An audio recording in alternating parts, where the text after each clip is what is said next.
لم يعلم قارون أن بطاقة السحب الآلي التي في جيوبنا تغني عن مفاتيحه التي يعجز عن حملها أشد الرجال.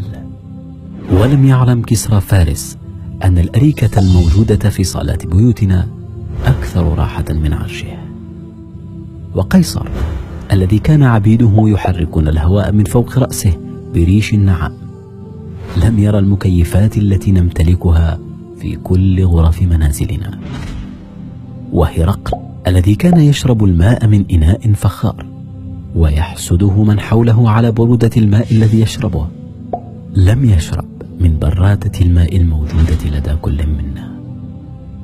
ورحلة الحج التي كانت تمكث بالأشهر على ظهور الإبل ليست أبدا كرحلة حجنا التي تحتاج ساعة أو أكثر في طائرات مكيفة.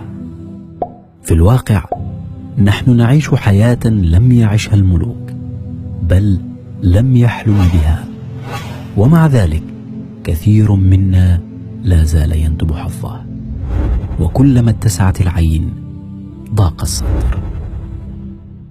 أنعمت بها علينا في ديننا ودنيانا، اللهم لك الحمد. لك الحمد على نعمك التي لا تحصى، اللهم فارزقنا شكرها قولا وعملا، وأغدق علينا من فيض كرمك وفضلك وجودك يا كريم. تأملوها معي لنحيي بها القناعة والرضا في نفوسنا. والحمد والشكر للمنعم سبحانه وتعالى. للإبداع مداد.